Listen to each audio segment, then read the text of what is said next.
First, I want to start with our gospel reading this morning, and this is from the book of, where am I at here? The book of Matthew, chapter 14. The king was distressed, but because of his oaths and his dinner guests, he ordered that her request be granted. Herodias had just had her daughter ask for John the Baptist's head. And he granted it. So John was beheaded in the prison. His head was brought in on a platter and given to the girl, who carried it to her mother. John's disciples came and took his body and buried it. Then he went and told Jesus.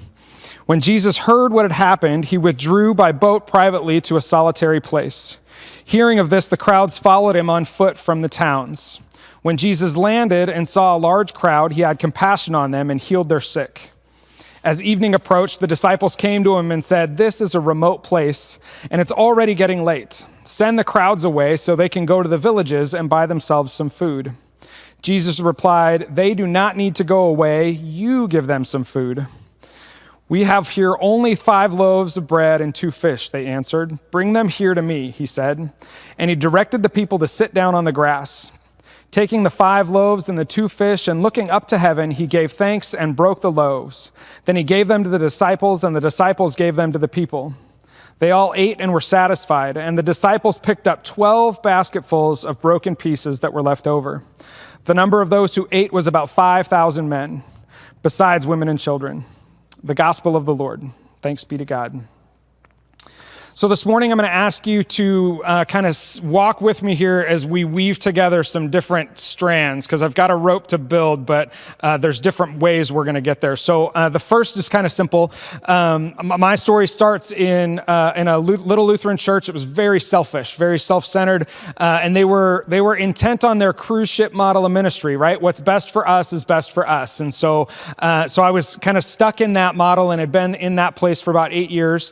And in the 8th year, a shooting happened at a local high school, and I was on the chaplain response for that particular incident, and went and was at reunification and supported that work. And for the next 18 months, listened as the church groaned over its investment into the community and why their ROI wasn't big enough. Why aren't more kids coming to our youth group? Why aren't more things happening in our church because we gave $500 for kids to go bowling or whatever? And I just started to really get annoyed. It was like a gnat in my ear saying, "You need to get out of this situation." And I started working with local nonprofit, other churches, the city, the county, all these folks to say, how do we close gaps? How do we support people?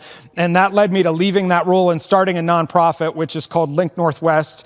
And the whole aim of our game is to connect different industries, agencies, community members together to again, close gaps. How do we support people well?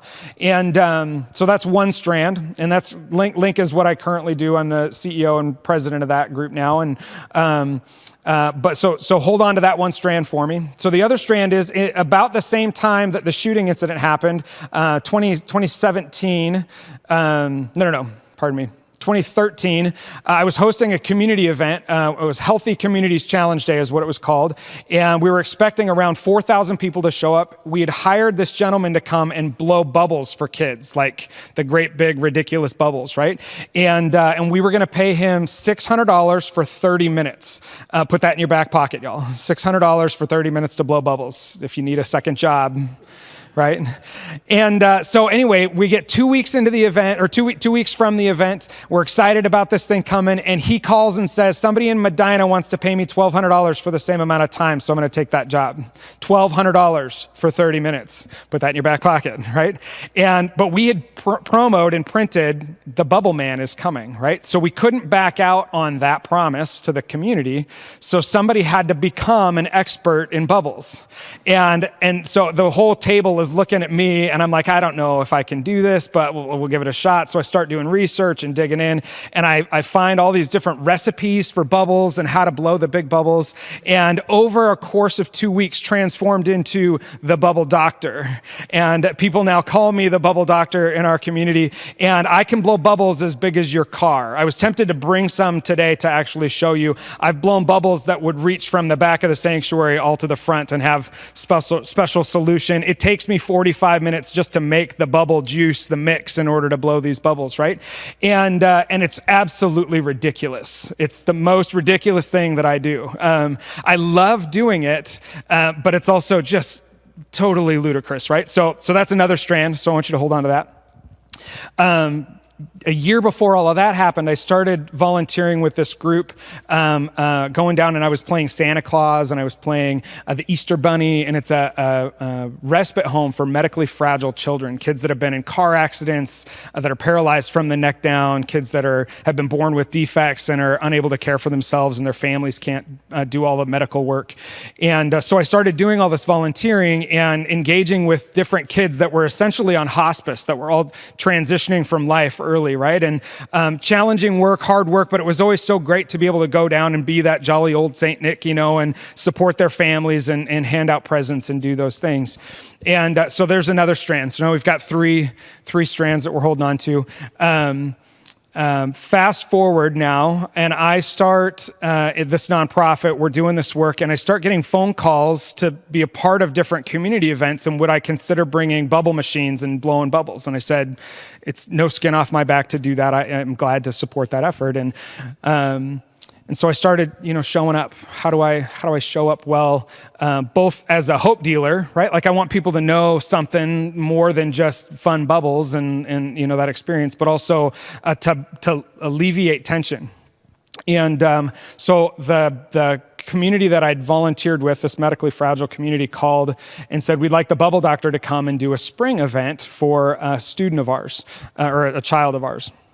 And it was her birthday. And I said, absolutely, I'll come down and do that. And so we get everything set up, and I'm talking with the nurses, and she's actually on hospice at this point. She's terminal, but they don't have a date really in mind and what that looks like, but they know the end is near. And so I'm carrying that weight, and we start blowing bubbles. And I have an industrial bubble machine, and I start blowing bubbles just around the crowd, right? And I walk over to her, and I'm about this far away, and the bubbles start landing on her, and she starts giggling, and she can't see, she can't hear, she can't speak. She's in a wheelchair, completely unable to move. She's on a feeding tube, the whole thing, right? And she's giggling, and I look over, and the nurses are sobbing, and I was like, why are you, I don't understand. I mean, I love this and I get it, but why are you crying? And they'd never heard her laugh before. She'd been there for 13 years and she'd never laughed before. And so blowing bubbles on her was like this miraculous moment where she couldn't do any of those things, but she could still feel. And the bubbles popping created this moment for her where she was laughing, right? And it totally took me back that bubbles would create that experience for her and then for all of us, right? It was sacramental what these bubbles were doing. And so I left from that experience and went home and just kind of, grieved a little bit and celebrated a little bit. And they called 2 weeks later and she had passed away and thanked me for blowing bubbles on her and giving her a moment of joy in her life.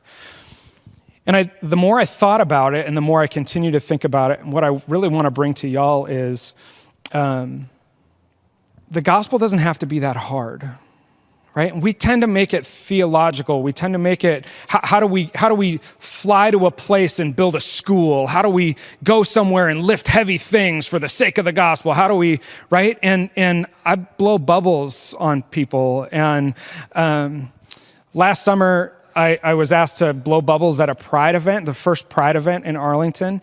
And I was reluctant, but there was a friend of mine that was participating and helping organize. And so I can come blow some bubbles at your Pride event. I don't mind. And so I went and we get everything going and it's really great, right? And the people are being very respectful and kind. And I just blew some bubbles and talked about the science of it, whatever. And about 20 minutes into the event, 45 protesters showed up from head to toe, completely covered and very threatening, and just creating this powerful, like, angry force in a place that was very light and fun and friendly, lots of kids around, and it was just so dark. And I'm not going to say where I stand in that particular issue, but I do stand against hate in that place. Like, that was inappropriate in the way that they were handling that. And how did we get them to leave? I blew 50,000 bubbles at them.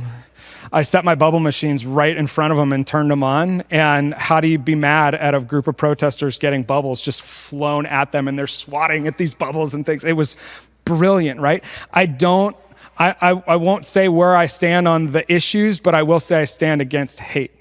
And being able to create so much joy in a space and then also to use that joy to drive away hate was really powerful. And it doesn't have to be difficult. We don't have to come armed. We don't have to come aggressive or angry. Sometimes it's just how we blow bubbles, right? Sometimes it's just about how we show up for people. And so the readings here, this reading in particular, is a big standout for me. So Jesus, his cousin has just been murdered, right? And he's getting the news from his cousin's best friends. They're coming to him. John's dead. They cut his head off. They delivered his head on a platter. And his disciples came to him and he withdrew like we would do, right? We would, like he just was, I have to leave. And he's trying to take his leave, and the crowds followed him anyway. They still, and that's part of the infectiousness of Jesus, right? They just had to be close. And I want to think that it was because he was sweet and kind and whatever else, but humanity loves drama and humanity loves anger. And so they're all, I want to believe they were coming because what a powerful guy and what a sweetheart, right? But I also think they were waiting to see what he was going to do. Like, is this guy who is so powerful and doing so many things, is this the moment? Is he going to finally get angry and do what he came to do? So Jesus, they land of this huge crowd. He has compassion on the crowd, and he healed their sick. As evening approached, the disciples came to him and said, this is a remote place. The actual Greek word there is a desolate place. There's nothing here. It's a desolate place. It's already getting late. Let's send these people home, send the crowds away so they can go to the villages and buy themselves some food. And then we know what happens. Jesus tells them that they're going to feed him. So we're going to weave the last rope into this thing. So, and the last rope is actually out of this, but out of this. So, there's something that we all need to assume. I believe we all need to assume about Jesus that is not written, right? And it's a very simple concept, but like what we read is all the moments where Jesus did something, right? There's everybody was like, whoa, look at what he did. Whoa, look at what he did. And so we get these 4 different accounts of Jesus' life and how he stopped and helped this person or stopped and did this miracle, whatever else. But that's not the whole story. That's not the whole picture of the life of Jesus, right? Jesus actually did a lot more than that. And so the thing that I want us to stand with, the last rope I want us to assume, is that Jesus, in between all of the things that he did a lot more things, like stop and get that guy some sandals, stop and get a glass of water for that lady, stop and, make sure that person had a sandwich. The assumption is that these are the things that Jesus did, the only things that Jesus did. But the greater assumption we have to make is that Jesus was on a mission to constantly be changing people. And not changing people because he needed them changed, but interacting like, do you need a glass of water? How can I help you with your shoes? Could I blow some bubbles for you today, right? Like he was teaching people how to help all the time. And that was the whole mission of the work, was to show people how to be doers, that God was a doer. How can we be doers? How can we work alongside the gospel? So there's that last rope, right? So now weaving all of that together, what's the most ridiculous thing you've ever done for the sake of the gospel? The most ludicrous thing you've ever done for the sake of the gospel? For me, it was learning how to blow bubbles.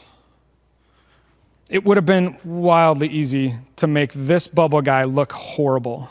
This guy bailed out for double the money. Nobody used him for your birthday parties. We don't have bubbles today because he backed out, right? But that's not who I am, and that's not who we're going to be. We're going to be a people who figure it out, right? What are we willing to do for the sake of the gospel?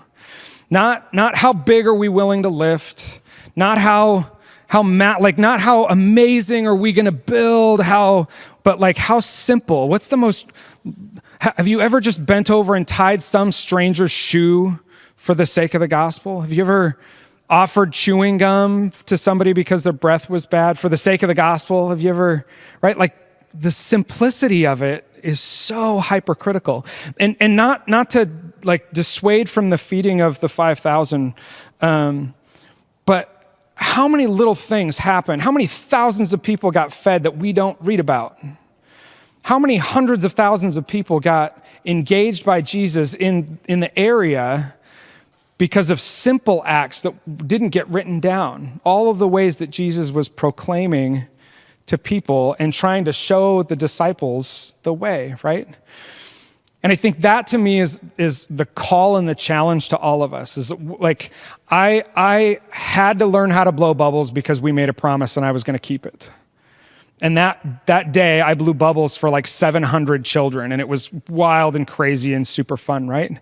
But then a couple of years later, I got to blow bubbles on a kid who was terminal and make her laugh for the first time in her life. And she passed away with that moment of joy still in her, right? And that's a gospel moment. And so the call for us is to take those small moments, to be people who are change makers, not in massive, huge ways, but to take little moments to speak into people's lives. To feed 5,000 people doesn't mean to stop and feed 5,000 people all at once. It means, how do we feed 5,000 people this year? How do we feed 5,000 people this decade? How do we take the little moments, right? And how do we do that collaboratively? Because the work that I got into the work that I'm in now because the church said, we're going to do what we can with our people alone. We're going to serve right here on our terms, and that's it. And that's not my church. That's not it's not the church. We are not called to be people to make a point. We are called to be people who make a difference. And that calling is not easy, but it is entirely worth it. And sometimes it means blowing bubbles, right? So I was going to bring bubbles and blow them on you. It would have made a giant mess in this building, so I opted to not do that. But if you would like, I can send you the recipe. And for the sake of sharing this, I've only got a couple minutes here. For the sake of sharing this, I think it's important that you all know. We'll close with this. So in order to make bubbles, has anybody blown bubbles for kids or grandkids? Anybody done that before? Have you ever made your own bubble solution? I'm going to give you the recipe right now. And if you want it, I'll email it to you. So a good giant bubble is just soap and water, right? But in order to make the big bubbles, you have to have the soap be really sticky and the water be really wet, which sounds weird, right? So to make soap stickier, you have to add cornstarch. So I literally have to cook cornstarch on the stove, cornstarch and water, until it makes like almost a glue. It's super sticky. And then that goes into a bucket with Blue Dawn dish soap. Don't get the yellow. Blue Dawn dish soap. You get all that kind of like gelling together, right?